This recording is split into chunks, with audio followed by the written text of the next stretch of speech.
News 18 Madhya Pradesh Chhattisgarh देख रहे हैं आप। मैं हूं अपर्णा मौजम और अब वक्त हो गया है मध्य प्रदेश की महाडिबेट का। आज की महाडिबेट में बात मिशन 2024 की तैयारी की होगी, जिसकी लड़ाई अब तेज होती जा रही है। एक तरफ राहुल गांधी भारत जोड़ो न्याय यात्रा के जरिए फिर से सियासी सफर पर निकल गए हैं, उधर बीजेपी ने भी आज से दीवार लेखन अभियान का आगाज कर दिया है। इस बीच मध्य प्रदेश में कांग्रेस बीजेपी की राह पकड़ती नजर आ रही है। कुल मिलाकर 24 के महासंग्राम की सियासी बिसात बिछने लगी है।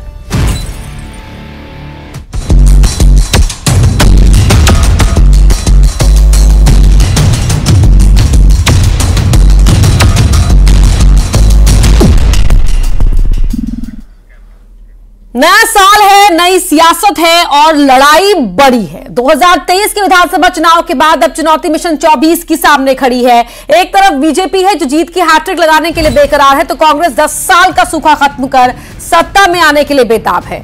मिशन 2024 के लिए पार्टियां सियासी बिसात बिछाने लगी हैं। सबसे पहले बात बीजेपी कर लेते हैं, जिसने आज से अपने मिशन 24 में 400 सीट जीतने का लक्ष्य तय करते हुए दीवार लेखन अभियान का आगाज कर दिया। दिल्ली में पार्टी अध्यक्ष जेपी नड्डा तो भोपाल में प्रदेश अध्यक्ष वीडी शर्मा ने दीवार पर पार्टी का चिन्ह यानी कि कमल का निशान बनाकर अभियान की शुरुआत की और फिर एक बार मोदी सरकार का स्लोगन लिखा। तो दूसरी तरफ राहुल गांधी एक बार फिर चुनावी यात्रा पर निकल गए हैं। इस बार वो भारत जोड़ो न्याय यात्रा निकाल रहे हैं। मकसद बीजेपी को तीसरी बार जीत की हैट्रिक लगाने से रोकने का है, लेकिन बीजेपी इसे राहुल की रीलॉन्चिंग की यात्रा करार दे रही है। एमपी के मंत्री कैलाश विजयवर्गीय ने राहुल गांधी को आड़े हाथों लिया। कैलाश विजयवर्गीय ने इसे राहुल गांधी की रीलॉन्चिंग बताया, तो वहीं कांग्रेस ने कैलाश के राहुल गांधी की लॉन्चिंग पर दिए बयान को लेकर निशाना साधा है।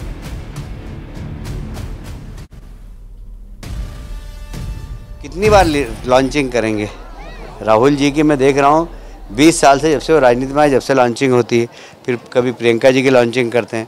लॉन्चिंग करने के बाद फिल्म पूरी तरह फ्लॉप हो जाती है। कैलाश विजयवर्गीय जी, इनकी पार्टी, इनके पता नहीं था, इनका पता तब लॉन्च हो गए थे राहुल गांधी। जब पंडित जवाहरलाल नेहरू अंग्रेजों से लड़ते हुए महात्मा गांधी के नेतृत्व में जेल में रहे 9-10 साल, तब से ये लॉन्च्ड हैं इनका परिवार। उसके बाद इंदिरा गांधी, राजीव गांधी और अब राहुल गांधी, प्रियंका गांधी, ये पहले से लॉन्च्ड हैं। इस बीच मध्य प्रदेश में कांग्रेस बीजेपी के पद चिन्हों पर चलती दिख रही है, जहां एक तरफ वो फरवरी में 100% उम्मीदवारों के ऐलान का दावा कर रही है, तो वहीं दूसरी तरफ वो टिकट का नया फॉर्मूला लेकर आई है। 3 सर्वे हो जाने के बाद ही टिकट का ऐलान होगा, लेकिन चौंकाने वाली बात यहां यह है कि कांग्रेस 29 में से सिर्फ 11 सीटों पर जीत का दावा ठोक रही है और इसी पर बीजेपी ने ली है चुटकी। मौजूदा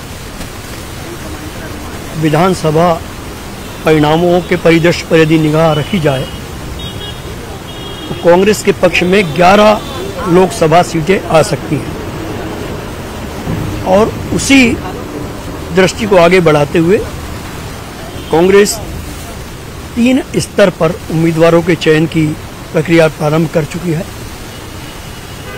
जिला स्तर पर बनाए गए प्रभारी, एआईसीसी ने जो लोकसभा कोऑर्डिनेटर बनाए हैं वो, प्लस पीसीसी की रिपोर्ट, तो उन 3 स्तरीय रिपोर्ट के आधार पर उम्मीदवार का चयन होगा। देखिए, नकल करने में भी अकल की जरूरत लगती है। कांग्रेस जो है, पिछले मध्य प्रदेश के चुनाव की हम बात करें तो 1 वर्ष पूर्व कांग्रेस के नेता दिग्विजय सिंह जी निकले थे और विभिन्न जगह उन्होंने सर्वे करके, पार्टी की बैठकें करके ये तय करा था कि वो 1 साल पहले, विधानसभा चुनाव के 1 साल पहले वो टिकट वितरण कर देंगे। पर हमने सबने देखा कांग्रेस टिकट वितरण में भारतीय जनता पार्टी से लगातार पिछड़ती गई। अब वो ऐसे ही दावे, खोखले दावे केंद्र को लेकर कर रहे हैं, लोकसभा चुनाव को लेकर कर रहे हैं कि हम जो है पहले टिकट कर देंगे। जिस दिन हो जाए उस दिन बात करेंगे। ये सिर्फ बातें हैं, बातों का क्या।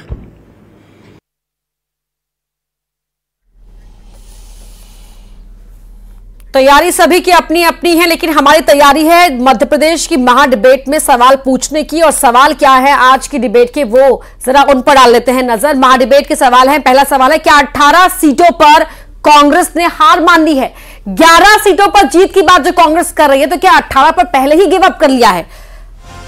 दूसरा सवाल है कि गठबंधन के साथियों के लिए छोड़ी हैं 18 सीटें। क्या जो गठबंधन के साथी हैं उनके लिए 18 सीटें छोड़ी हैं कांग्रेस ने? यह भी एक सवाल है। तीसरा सवाल है, भारत जोड़ो न्याय यात्रा राहुल की क्या रीलॉन्चिंग है, जैसा कि बीजेपी के नेता कैलाश विजयवर्गीय कह रहे हैं? ये सवाल अहम हो जाते हैं। इन्हीं सवालों के जवाब ढूंढने की कोशिश करेंगे और खास मेहमान भी मेरे साथ जुड़ेंगे। वो कौन से मेहमान हैं हमारे साथ, उनका परिचय आपसे करवा देती हूं। अजय यादव जी हमारे साथ जुड़ रहे हैं, बागी कांग्रेस के नेता हैं, यानी कि वो नेता जो कांग्रेस के हैं लेकिन बागी हैं। अजय यादव जी, 11 सीटों पर जीत की तैयारी कांग्रेस की, 18 सीटें, क्या हथियार डाल दिए हैं कांग्रेस ने? क्या लग रहा है, या फिर अलायंस के साथियों के लिए छोड़ा गया है? क्या स्ट्रैटेजी है ये? देखिए, कांग्रेस पार्टी की क्या रणनीति है अब ये तो कांग्रेस के अधिकृत व्यक्ति बता सकते हैं, लेकिन जहां तक मैं एक निष्पक्ष रूप से देखता हूं, जब मैं आज किसी दल में नहीं हूं, मुझे लगता है कि मध्य प्रदेश में विधानसभा चुनाव में भी कांग्रेस पार्टी को जिस तरह से 40% से ज़्यादा मत मिला, तो कांग्रेस पार्टी को भी जनता ने एक अच्छा समर्थन दिया। सरकार नहीं बना पाई, पिछली बार से सीटें कम हो गई, लेकिन उसके बाद भी 40% मतों का मिलना जनता ने कहीं कहीं कांग्रेस को भी विश्वास दिया है। तो ऐसे में कांग्रेस पार्टी को लोकसभा चुनाव में जनता को एक अच्छा विकल्प देना चाहिए। हारे हुए योद्धा की तरह चुनाव नहीं लड़ना चाहिए। जैसे अभी मुख्य प्रवक्ता के मिश्रा जी कह रहे हैं कि हम 11 सीटें जीत सकते हैं, जैसे आप केवल 11 ही सीटों के लिए लड़ रहे हैं। दूसरी तरफ पार्टी की रणनीति में कुछ ऐसी चीज जिससे नए लोग जुड़े और नए लोगों का झुकाव पार्टी की तरफ हो, वो कहीं दिखाई नहीं दे रहा है। पार्टी में टिकट वितरण की प्रक्रिया या फिर प्रचार प्रसार की प्रक्रिया, जो विधानसभा चुनाव में प्रक्रिया थी, उसी प्रक्रिया को आगे बढ़ाते हुए और जिस तरह के निर्णय केंद्रीय स्तर पे होना चाहिए जिससे कार्यकर्ताओं को मनोबल बढ़े, वो लिए जाना चाहिए ताकि पार्टी अच्छा परिणाम दे सके। नहीं, पहला सवाल मैंने इसलिए आपसे किया अजय जी, इसलिए किया क्योंकि आप कांग्रेस के वफादार सिपाही रहे हैं लंबे समय तक, और इसीलिए क्योंकि आप कांग्रेस के अंदर जानते हैं किस तरह से रणनीति बनाई जाती है और किस तरह से काम होता है, इसलिए मेरा सवाल था। अधिकृत जो नेता है उनसे हम सवाल लेंगे ही कांग्रेस की स्ट्रैटेजी पर। सुरेश राजे जी, एक तरफ तो ये कहा गया आपकी पार्टी की ओर से विधानसभा चुनाव के बाद कि अच्छा वोट परसेंटेज मिला है और ईवीएम के चलते ये हार हुई है, ये भी कहा गया, लेकिन जरा ये बता दीजिए, ये बयान देना जब ऐसे समय में बीजेपी 400 पार का लक्ष्य लेके चल रही है, मध्य प्रदेश के अंदर 29 सीटों का लक्ष्य लेके चल रही है, आपके नेता आकर कहते हैं कि 11 सीटों पर हम जीत रहे हैं, 18 का क्या महाराज? नहीं, देखिए, आप संदर्भ समझे। 11 सीट जीतने का मतलब मिश्रा जी, के मिश्रा जी ने ये नहीं कहा कि हम सिर्फ 11 सीटें ही जीतेंगे और फिर ये कैसे समझ लिया कि बाकी 28 हम चुनाव ही लड़ेंगे। और देखो, उन्होंने जिस परिप्रेक्ष्य में बात कही है कि 11 तो हम जीत रहे हैं, ये है मतलब इन्होंने कहा ना कि हम 29 की 29 जीत रहे हैं। देखिए, इनका जो 29 के 29 का दावा है, ठीक है, वो पिछली बार 28 सीट जीते थे, एक सीट मात्र कांग्रेस के पास थी, इसलिए उनका ये कहना कि हम 29 जीतेंगे वो कोई बड़ी बात नहीं है उनका कहने के अनुसार। लेकिन ये समझने का प्रयास करें कि ये 29 की 29 सीटने का जो दम्भ भर रहे हैं ना, वो जनता के भरोसे नहीं भर रहे, वो ईवीएम के भरोसे भर रहे हैं। अब 400 पार का नारा दे दिया, मैं 400 पार, ये देश के अंदर से ही लाएंगे कि बाहर से लाएंगे? अरे भाई, कैसे 400 पार लाओगे? अभी आपने कह दिया कि हम तो इस सीट को 1.5 लाख से जीतेंगे, मतलब आपको पता है कि आप गिन के वोट डाले आएगा, मतलब जनता के वोट का कोई महत्व नहीं, जनता मतदान करेगी किसके पक्ष में करेगी इसका भी कोई महत्व नहीं। मतलब आपने जो कह दिया हम 400 के पार जाएंगे, तो इसका यह मतलब है कि आपको ईवीएम पर भरोसा है, जनता पर भरोसा नहीं है।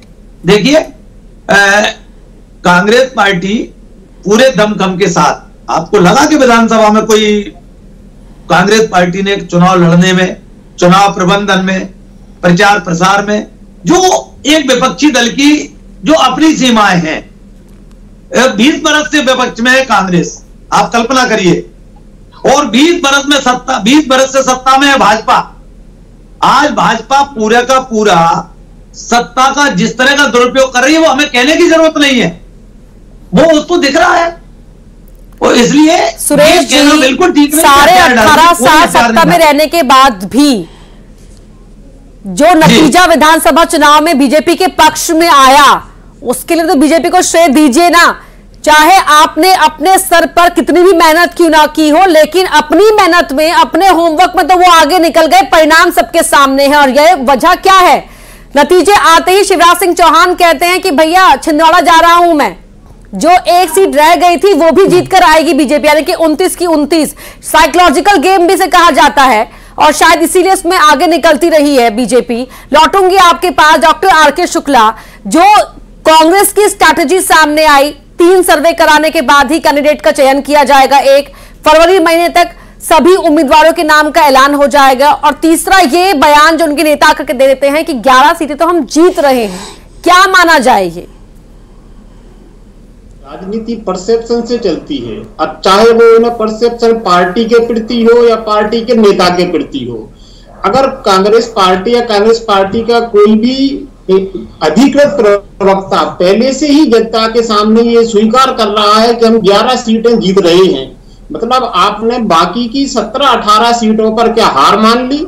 जबकि ऐसा नहीं है। कांग्रेस के साथ में आज भी मध्य प्रदेश का 40-41% वोटर खड़ा हुआ है। आवश्यकता है कांग्रेस को ऐसे जनाधारहीन नेताओं को पार्टी से दूर करने का, जो गाए बगाए अपना बयानों से पार्टी को नुकसान पहुंचाते हैं। रहा सवाल राहुल गांधी की लॉन्चिंग का, निश्चित रूप से राहुल गांधी काफी मेहनत कर रहे हैं, जनता के बीच में जा रहे हैं, जनता उनसे जुड़ भी रही है, लेकिन बीच बीच में कांग्रेस पार्टी के कुछ नेता ऐसे बयान दे देते हैं जो राहुल गांधी की पूरी करे कराए पर पानी फेर देते हैं। मध्य प्रदेश में कांग्रेस पार्टी को अभी भी मौके हैं, आवश्यकता है नए लोगों को टिकट वितरण देने की, और जो उनके बयान भी नेता हैं जो जिनका जनाधार नहीं बचा है, उनको पार्टी से धीरे धीरे करके किनारे करने की। जी रविंद्र दुबे जी, क्या आपको लगता है इस नई रणनीति से जो कांग्रेस अपनी पुरानी बीमारियां हैं उनसे निजात पाने में कामयाब रहेगी? देखिए, कांग्रेस जिस तरीके से चुनाव लड़ती आ रही है, हम जिन राज्यों में भी चुनाव जीती है हारी है, उसका वही पुराना ढर्रा है, पुराना परंपरागत तरीका है, पुरानी रणनीति है कि चुनाव के 1 महीने पहले टिकट जारी करना, 1 महीने पहले प्रत्याशी तय करना, संगठन का लगातार 5 साल काम नहीं करना। ये कांग्रेस की परंपरा बन चुकी है। यदि उसे सफलता मिल जाती है तो जनता की जो सत्ताधारी दल होता है उसके खिलाफ नाराजगी का असर होता है कि उसके जीत मिल जाती है, जैसे हिमाचल में मिली या कर्नाटक में मिली या इससे पहले राजस्थान में या मध्य प्रदेश में मिली थी। तो सत्ता विरोधी मतों से जीतने वाली भारतीय कांग्रेस पार्टी को अभी संगठन लेवल पे बहुत काम करने की जरूरत है। पिछले 5 सालों से हम देख रहे हैं कि विधानसभा क्षेत्रों में उस तरीके से कांग्रेस ने मेहनत नहीं की जैसा की जाना चाहिए थी, जिसका परिणाम हुआ कि कांग्रेस को हार का मुंह देखना पड़ा। यदि आपकी सत्ता गई थी 18 महीने में भारतीय जनता पार्टी ने आपसे छुड़ा ली थी, 4 साल घर नहीं बैठना था, गांव गली में घूमना चाहिए रहा। उनके प्रदेश अध्यक्ष कमलनाथ जी पूरे विधानसभा क्षेत्र में जाकर सभाएं नहीं कर सके, और वहीं शिवराज सिंह जो घोषित मुख्यमंत्री के कैंडिडेट नहीं थे, उसके बाद भी उन्होंने 125 से ज्यादा सभाएं की। तो ये सबक भारतीय जनता पार्टी से लेना चाहिए कि चुनाव की राजनीति क्या होती है, चुनाव की रणनीति क्या होती है। कांग्रेस अभी भी सत्ताधारी दल की तरह बिहेव करती है, ये उसमें खामी है, उसे अपने सत्ता में रणनीति में परिवर्तन करना चाहिए। जहां तक राहुल गांधी के लॉन्चिंग का सवाल है, ये उनकी पार्टी का अंदरूनीगत मामला है, पार्टी का निर्णय है कि राहुल गांधी को वो लॉन्च करे या नहीं करे। अनेक कांग्रेस ये बात कहते आ रहे हैं कि सब चुनाव आ रहे हैं कि वो कितनी बार भी किसी को लॉन्च करना चाहे, रिलॉन्च करना चाहे, ये एक अधिकार तो उनके पास हम दे देते हैं। ठीक है, डॉक्टर गुलरेज शेख जुड़ गए हैं, बीजेपी प्रवक्ता। डॉक्टर गुलरेज शेख, बहुत देर कर दिया आपने आने में, लेकिन कोई बात नहीं, देर आए दुरुस्त आए। सर, कांग्रेस ने एक स्ट्रैटेजी पर काम कर लिया है, 3 सर्वे कराएंगे पहले, उसके बाद उम्मीदवारों का चयन होगा और फरवरी महीने तक सभी उम्मीदवारों के नाम का ऐलान हो जाएगा। इस स्ट्रैटेजी से कांग्रेस बीजेपी को घेरने की तैयारी में है, आपकी तैयारी क्या है? जहाँ तक भारतीय जनता पार्टी की तैयारी है, हम तो 24/7 तैयार रहते हैं। और कांग्रेस साहब कह रहे हैं कि 3 लेयर सर्वे कराएंगे, तो बहुत अच्छा है, क्योंकि उन्होंने पहले भी 3 लेयर के सर्वे कराए थे। कमलनाथ जी ने भी एक करवाया था, एमपी कांग्रेस ने भी करवाया था, इनके केंद्र में भी करवाया था। तो सर्वे में क्या हुआ, जो सर्वा निकले वो इनके क्षेत्रीय तरफ थे, कहीं दिग्विजय सिंह जी थे, कहीं कमलनाथ जी थे। तो वापस से वैसे ही सर्वे होंगे। मैं तो चाहता हूँ यही चलता रहे, क्योंकि हमारा तो लक्ष्य मैडम स्पष्ट है कि 400 प्लस 400 से अधिक सीटें लाना है। 29 में से 29 सीटें मध्य प्रदेश में जीतना है, और आज तक की हिंदुस्तान की सबसे प्रचंड बहुमत की सरकार इस बार बनानी है। नहीं, आप इसी 400 पार के जो कॉन्फिडेंस को लेकर सुरेश राजे जी कांग्रेस के विधायक हैं, वो आपसे थोड़ी देर पहले ये कह रहे थे कि कैसे ये लोग बोल देते हैं 400 पार, क्या खुद लिखकर आते हैं क्या? उन्हें शक है आपके इस दावे पर? हमारा परिश्रम लिखता है, हमारा जो कार्यकर्ता है उसका पसीना लिखता है। और हम जिस तरह से आज भी काम कर रहे हैं, मैडम चुनाव खत्म हुआ उसके दूसरे दिन से हमने बैठकें शुरू कर दी, हमने बूथ स्तर पर काम करना शुरू कर दिया। चाहे आईटी सेल हो, चाहे भारतीय जनता पार्टी की बूथ की इकाई हो, चाहे केंद्र की इकाई हो, चाहे मंडल की हो, प्रदेश की इकाई हो, वो 24/7 काम कर रही है।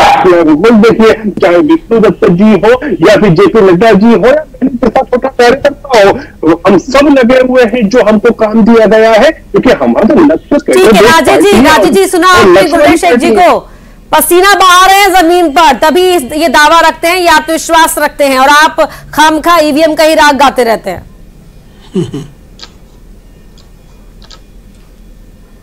नहीं, विषय ये नहीं है।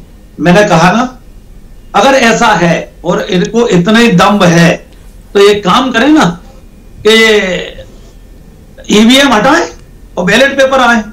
अगर ये बैलेट पेपर भी नहीं आना चाहते तो जो वीवीपैट की बात करते हैं, तो एक काम करेंगे, अगर इतने इनको निष्पक्षता है और इनको पूरा गरूर है कि नहीं जनता हमारे को जिता, जनता नहीं जिता रही, वीवीपैट जैसी ये वो है ना घुमावदार जलेबी बनाना। राजेश जी क्या बात कर रहे हैं आप? कोई दुकान थोड़ी खोली है बीजेपी ने कि भाई आप उनसे कहेंगे तो वीवीपैट बाहर निकाल देंगे या वो बैलेट पेपर ला देंगे। भाई चुनाव आयोग का काम है ना, ये निर्वाचन आयोग है ना। ये उनके दम की बात कर रहे हैं हम, उनको दम है ना, तो दम इस बात का है। मैंने कहा ना, ये 400 पार का नारा दे रहे हैं, क्या देश से बाहर से लाएंगे सीटें? कहां से 400 पार आ जाएंगी? आप बताएं जरा, आप प्रदेश भाई बता दे पूरी, कैसे 400 पार, कहां से, किस प्रदेश से ला रहे हैं, कहां 400 पार हो रही है, आप ये बता दें। चलो यही बता दो आप। ठीक है शेख साहब।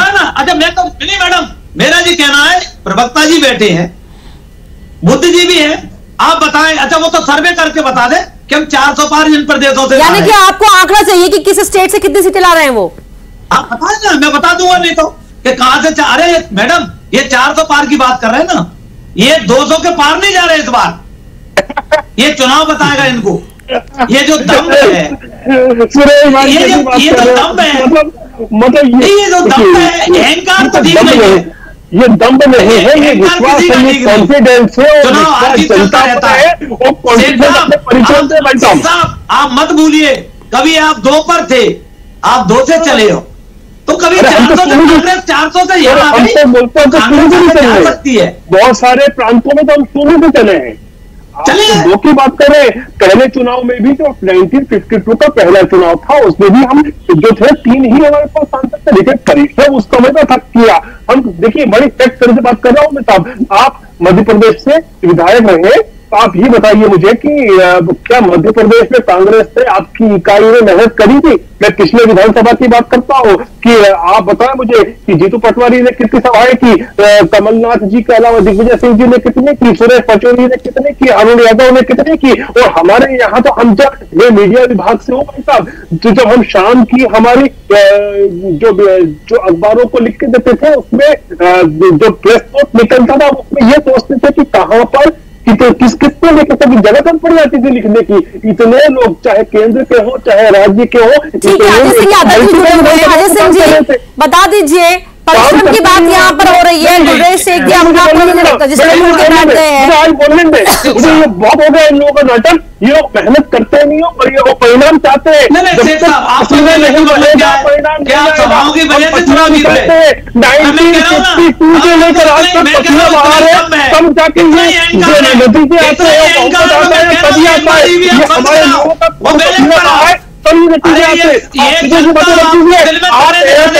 कमरों के नेतागिरी करने वाले लोग चाहते हो कि जनता आपको सभी बधाई पानी दे, आज की समय ये नहीं होता। मतलब ईवीएम बंद करवा दी जाए और कांग्रेस पार्टी के नेता बाहर नहीं निकलेंगे, सभाएं नहीं करेंगे, बीजेपी भी होमवर्क ना करे, तब जीत जाएंगे। ये कहना गलत है मैडम, ये कहना गलत है।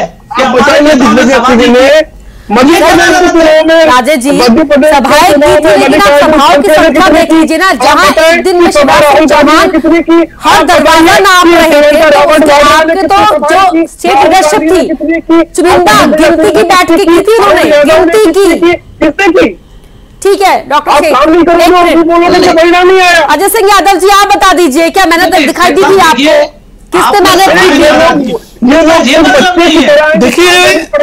देखिए ऐसा है कि दोनों राजनीतिक दलों की अपनी अपनी रणनीति है, लेकिन जहां तक मुझे दिखता है कांग्रेस पार्टी की रणनीति में कहीं ना कहीं जमीनी सच्चाई और जन भावनाओं से दूरी दिखाई देती है। अलग अलग विषयों पे, चाहे राम मंदिर के निमंत्रण को ठुकराने जैसा मुद्दा हो, क्या कांग्रेस के आम कार्यकर्ताओं की भावनाओं को या जन भावनाओं को देखते हुए कांग्रेस हाईकमान ने इस निमंत्रण को ठुकराया? क्योंकि मैंने देखा इस निमंत्रण को ठुकराने के बाद कांग्रेस के कार्यकर्ता आम जनता में बचाव की मुद्रा में दिखाई दे रहे हैं और कहीं ना कहीं अपनी ही पार्टी के निर्णयों के खिलाफ बात करेंगे। लेकिन आप अब बागी कांग्रेसी नेता हैं या अजय सिंह यादव एक इंडिविजुअल नेता है? मतलब क्या है आपकी विचारधारा? अभी भी कांग्रेस के रास्ते खुले हुए हैं क्या आपके? देखिए मैं तो बिल्कुल इंडिविजुअल हूं, मैं किसी भी दल में नहीं हूं, पूरी तरह स्वतंत्र होकर आज बात रखता हूं। राहुल गांधी जी ने जिस तरह से अपनी दोबारा यात्रा प्रारंभ करी और उसी यात्रा के प्रारंभ होने वाले दिन मिलिंद देवड़ा जी जैसे बड़े नेता पार्टी छोड़ देते हैं, जिनके पिताजी मुरली देवड़ा से लेके अभी तक 55 साल जिन्होंने पार्टी की सेवा करी, 15 दिन पहले नई कार्यकारिणी बनाया गया। ठीक है, तो फिर पार्टी में ये विचारधारा में कमी क्यों हो रही है? लोगों के साथ बातचीत नहीं हो पा रही है या फिर जन भावनाएं नहीं समझ पा रहे हैं? तो जब तक ये दुनिया खत्म नहीं होगी पार्टी को रविंद्र दुबे जी, कांग्रेस की रणनीतिक चूक कहां पर हो रही है? चुनाव के समय दौड़ भाग में, उम्मीदवारों के चयन में, या आम जन भावनाओं के फैसले के विरुद्ध जो कदम उठाए जा रहे हैं कांग्रेस के, वो रणनीतिक चूक है? देखिए कांग्रेस को अपने संगठन को मजबूत करना पड़ेगा और घर घर जोड़ना पड़ेगा। ऐसा नहीं जनता उसको वोट नहीं देना चाहती। आप देखिए आज भी पूरे देश में उसका 30% के आसपास वोट बना हुआ है। लोकसभा चुनाव में 2019 में इतना विरोध होने के बावजूद भी उसे लगभग 11 करोड़ वोट मिला, जहां भारतीय जनता पार्टी को 22 करोड़ वोट मिला था, तो कांग्रेस को 11 करोड़ वोट मिला था। हाल ही के 4 राज्यों के चुनाव में उसे 4 करोड़ 91 लाख वोट मिला और भारतीय जनता पार्टी को 4 करोड़ 90 लाख वोट मिला है। इसका मतलब यह कि कांग्रेस को अपने संगठन पर ध्यान देना होगा और एक सुनियोजित रणनीति के तहत लोकसभा चुनाव में आना होगा। देखिए जिस तरीके से पूरा संगठन और भारतीय जनता पार्टी के साथ साथ उसके जो आरएसएस है, विश्व हिंदू परिषद है, बजरंग दल है, ऐसे संगठन काम कर रहे हैं, लेकिन कांग्रेस का एक ही कमजोरी है कि वो सिर्फ गांधी परिवार की ओर ध्यान देती है कि गांधी परिवार का क्या करने जा रहा है, गांधी परिवार क्या करेगा। इसके अलावा यदि वो संगठन की ओर काम करे, उसके अभी देखिए मध्य प्रदेश में पूरी कार्यकारिणी नहीं बनी। यदि जीतू पटवारी है, उससे पहले कमलनाथ थे, तो उन्होंने पूरे जिलों में कार्यकारिणी नहीं बना पाए थे। अब लंबे समय तक तो जो पार्टी के राष्ट्रीय अध्यक्ष है मल्लिकार्जुन खड़गे, उनकी अपनी ही टीम तैयार नहीं हो पाई थी, हमने देखा है, इस पर बात भी हमने की है। Doctor R K. शुक्ला, लेकिन अगर गांधी परिवार की तरफ ना देखे कांग्रेस तो फिर क्या करे? कहा यह जाता है, क्या लगता है कि ये एक मिथ क्रिएट किया गया है, सच्चाई है कि गांधी परिवार के बिना कांग्रेस बिखर जाएगी? नहीं, ऐसा नहीं है। देखिए अब आज से 30-40 साल पुराना दौर गया कि नेता आया, हाथ लाया, जनता ने वोट दे दिया। अब अगर आपको जनता से वोट चाहिए तो आपको डिलीवर करना पड़ेगा, जनता के बीच में विश्वास कायम करना पड़ेगा। पार्टी के प्रति, नेता के प्रति जनता के बीच में आपकी क्या जन भावनाएं हैं, क्या आपका परसेप्शन है, क्या आपका एजेंडा है। अगर आप सत्ता में आते हैं तो आप उनको कैसे डिलीवर करेंगे। साथ ही साथ विरोधी पार्टियों की जो कमियां हैं वो जनता के बीच में ले जाना। निश्चित रूप से कांग्रेस पार्टी के पास आज संसाधनों की कमी है। संसाधनों की कमी होने के साथ साथ गुटबाजी भी उनकी है। हमारे प्रदेश में 6-7 गुट बने हुए हैं। अब जब एक गुट को थोड़ा सा बढ़ावा मिलता है, बाकी 5 गुट बैठ जाते हैं। नतीजा क्या निकलता है कि एक आदमी सब शून्य पर आ जाते हैं, वो आके बैठ जाते हैं। उसका सीधा का प्रभाव आम कार्यकर्ता पर पड़ता है। कांग्रेस का कार्यकर्ता निराश हो जाता है, उसको लगता है कि अगर हम इसके साथ गए तो ये बुरा मान जाएगा, इसके साथ गए तो ये बुरा मान जाएगा। नतीजा वो न्यूट्रल होकर बैठ जाता है और इसका नुकसान कांग्रेस पार्टी को प्रत्यक्ष रूप से होता है, जो हमने विधानसभा चुनाव में भी देखा। जी सुरेश राजे जी, ईवीएम और बैलेट की जो आपकी मांग है वो तो एक तरफ, लेकिन जमीन पर तो मेहनत करनी ही पड़ेगी, दौड़ भाग तो करनी ही पड़ेगी। जनता भी चाहती है जो आपका वोट प्रतिशत बताता है, लेकिन उसके लिए मेहनत तो कांग्रेस के कार्यकर्ता को ही करनी पड़ेगी ना, अगर बीजेपी को टक्कर देनी है तो। मैं आपकी इस बात से सहमत हूं।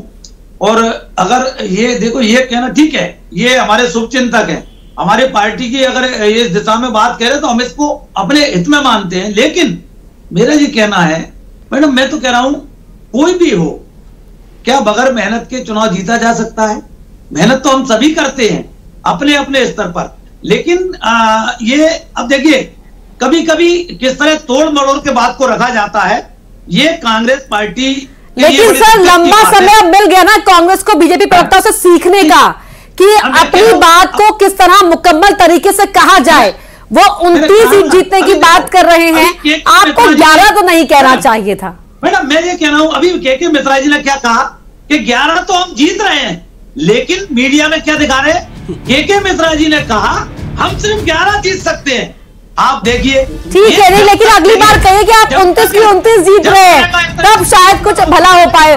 बहुत धन्यवाद आप सभी का चर्चा में शामिल होने के लिए। लेकिन सवाल यहाँ पर यही, राजनीति परसेप्शन का खेल है और पहले आपको खुद को कॉन्फिडेंट दिखाना होगा, तब जाके जनता आप पर अपना आत्मविश्वास दिखाएगी। और मध्य प्रदेश की महाडिबेट में फिलहाल सवालों के जवाब ढूंढने की हमारी कोशिश यहीं तक थी। खबरें लगातार जारी है, आप जुड़े रहिए।